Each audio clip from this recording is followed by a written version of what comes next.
Foi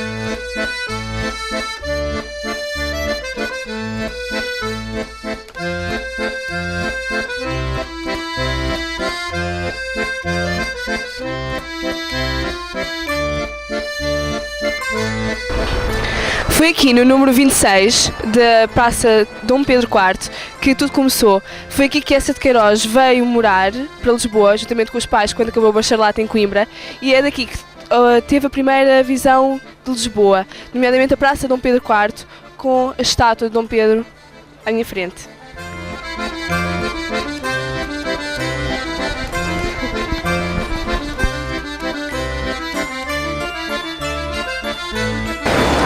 Aqui também no Rossio podemos encontrar a estação de comboios, construída em 1887, fazia a principal e única ligação com a linha de Sintra.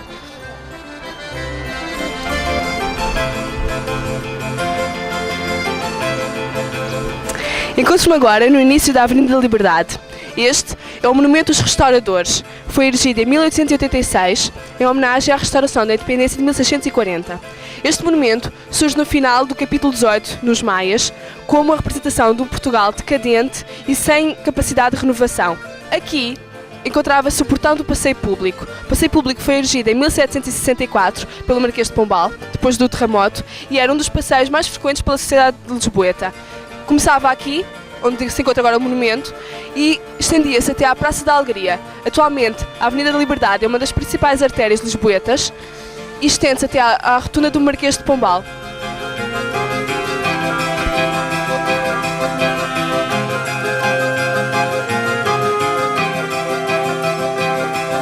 Esta é a Rua do Carmo, uma rua que liga o Rossio ao Chiado, tantas vezes percorrida pela sociedade do século XIX. Foi aqui que, em 1988, deflagrou o incêndio que se alastrou até à Rua Garrete e que danificou gravemente toda a área. Como ainda se pode ver, ainda se encontram obras de restauro nesta zona.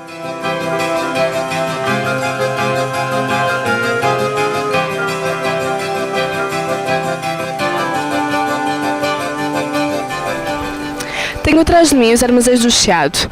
No século XIX, este edifício era o Hotel Universal e estamos agora no Chiado. Esta rua que eu tenho à minha frente é a Rua Garrete, tantas vezes percorrida pela sociedade do século XIX, pois aqui era o principal centro comercial de Lisboa. Aqui podem-se encontrar centros comerciais ainda existentes, como a Livraria Bertrand, o Turf Club, o Grêmio Literário e a Pastelaria Baltrés.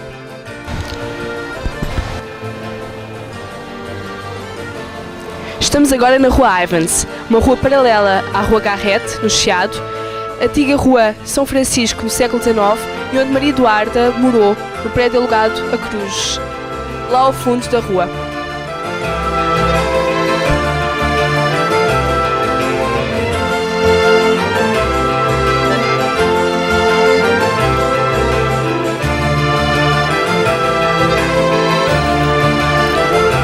Estamos agora na Praça Luís de Camões, antigo Largo do Loreto no século XIX, e é daqui que se tem a última visão do Chiado na obra de Eça de Queiroz, nomeadamente nos Maias. Quando Carlos regressa após 10 anos da sua partida para Paris, a estátua do épico surge como símbolo dos tempos áureos e contrasta com a atual decadência do país, a atual decadência da população que a rodeia. Este é o Teatro da Trindade.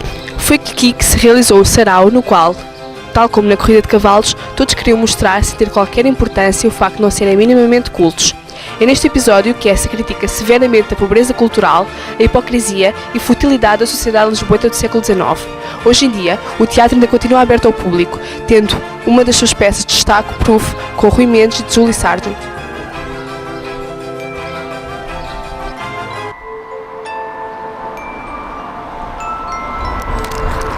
Descendo da Praça do Camões até ao Cais do Sodré, pela Rua do Alecrim, encontramos a estátua do autor, erigida em 1903, 3 anos após a sua morte, que mostra o romancista a inspirar-se de uma musa. Esta estátua é da autoria de Teixeira Lopes.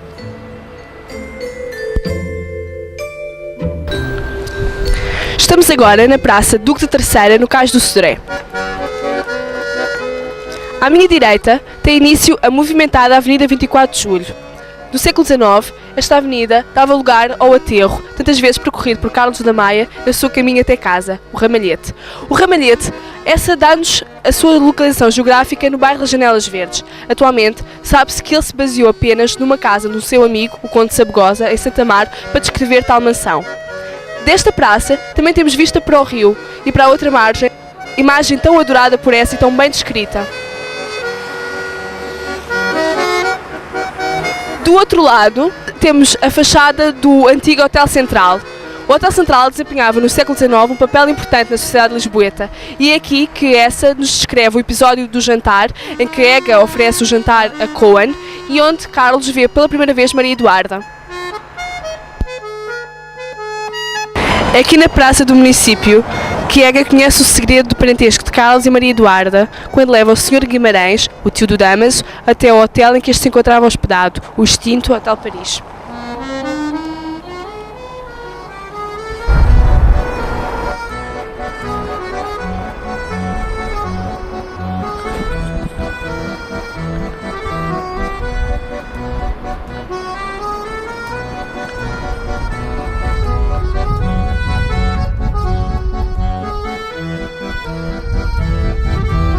Estamos agora no Terreiro do Paço, ou na Praça do Comércio. Daqui, e seguindo pela Avenida Infante Dom Henrique, vamos ter a Estação de Santa Apolónia.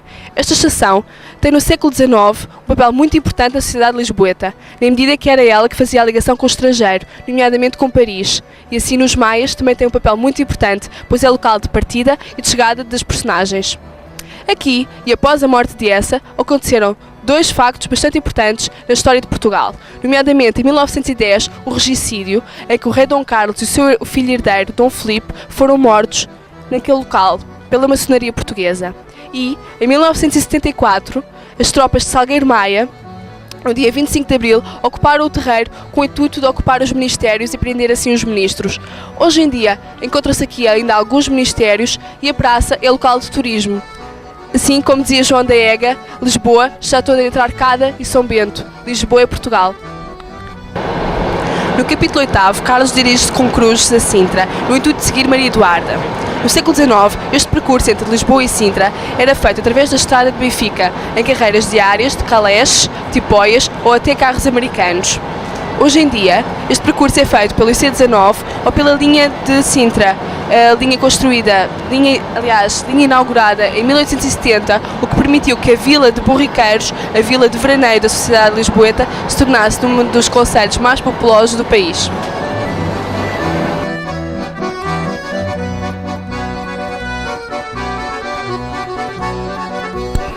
Estamos agora na vila de Sintra. Sintra surge nos Maias, aliás, como em toda a obra dessa de Queiroz, com um especial carinho por parte do autor. Nos Maias surge no capítulo 8º, quando Carlos decide vir atrás de Maria Eduarda. Carlos e Cruz vêm da estrada do Ramalhão por São Pedro e a primeira imagem que tem é do Palácio da Vila. Das duas chaminés colossais, disformes, resumindo tudo, como se essa residência, o palácio, fosse toda ela uma cozinha talhada às proporções de uma gula de rei que cada dia come todo um reino. Desde este tempo até atualmente, o Paço, o Largo Rainha Dona Amélia, sofreu várias alterações. No século XIX, naquele lugar havia um pelourinho e o Largo da Rainha Dona Amélia era fechado por casarões que albergavam a criadagem e as cavalariças. Nesta viagem de Carlos e Cruzes a Sintra é perfeitamente possível estabelecer um roteiro. Eles dirigem-se ao Paço, à Vila e vão-se hospedar no Hotel Nunes, onde está atualmente o Hotel Tivoli Sintra. Este hotel gerou grande polémica, pois foi construído no local do Nunes, contrastando severamente com a paisagem. Este hotel situa-se na Rua da Meca, atual Rua da Liberdade, e ali atrás, no Largo da Meca, era onde se encontrava o mercado, a cadeia, o atual edifício dos Correios e a Torre do Relógio, que ainda se vê datada do século XIV.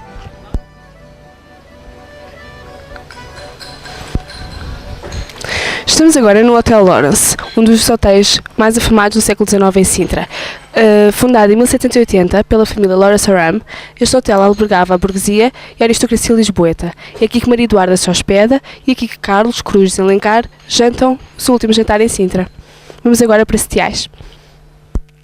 Mas ao chegar a Setiais, Cruzes teve uma desilusão diante daquele vasto terreno coberto de erva.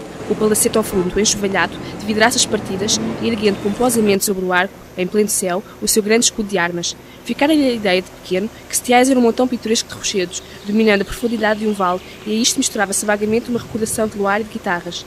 Mas aquilo que ele ali via era um desapontamento. Aqui estamos em Setiais. Setiais é uma desilusão para as nossas personagens, na medida em que, com o surgimento das ideias românticas, o gosto pelos espaços amplos e pelas linhas direitas foram abandonados. Assim, na altura em que Carlos, Cruz e Alencar visitam Setiais, a quinta encontra-se ligeiramente abandonada. No entanto, é daqui de Setiais que essa faz dois dos seus mais belos quadros descritivos. É daqui deste parapeito que Cruz contempla a paisagem rural no encalço da serra. Cruz, no entanto, encostado ao parapeito, olhava a grande planície de lavoura que se estendia embaixo, rica e bem trabalhada, repetida em quadros verdes claros e verdes escuros que lhe faziam lembrar um pano feito de remendos assim que ele tinha na mesa do seu quarto. Tiras brancas de estradas serpeavam pelo meio, aqui e além, numa massa de arvoredo branquejava um casal, e a cada passo, naquele solo onde as águas abundam, uma fila de pequenos olmos revelava algum fresco ribeiro, correndo e reluzindo entre as ervas. O mar ficava ao fundo, numa linha unida esbatida na tonalidade difusa da bruma azulada, e por cima arredondava-se um grande azul lustroso, como um belo esmalte, tendo apenas lá no alto um farrapozinho de névoa que ficara ali esquecido e que dormia enovelado e suspenso na luz. É esta descrição pormenorizada que nos delicia bem ao gosto de essa. E daqui de Setiais, essa ainda nos faz mais um dos seus belos quadros, nomeadamente dali daquele arco. É daqui deste arco, do vão deste arco, que essa nos faz um dos seus mais belos quadros descritivos.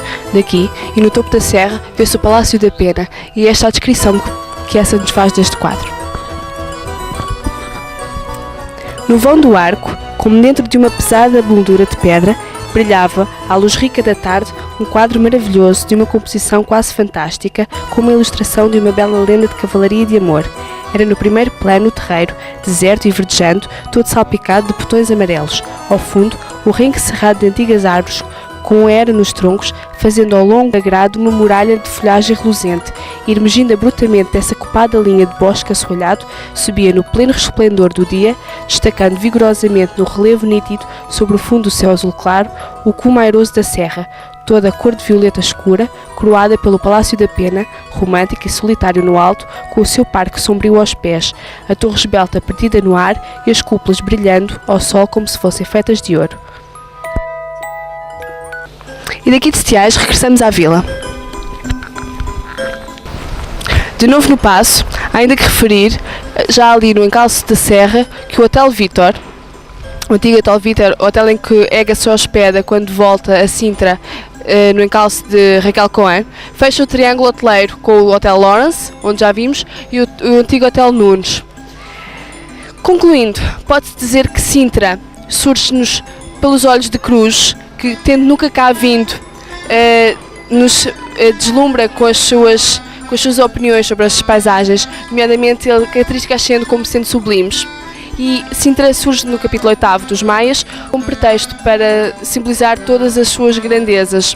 Assim, Sintra não são pedras velhas nem coisas góticas. Sintra é isto, uma pouca de água, um bocado de musgo, enfim, um quadro sublime.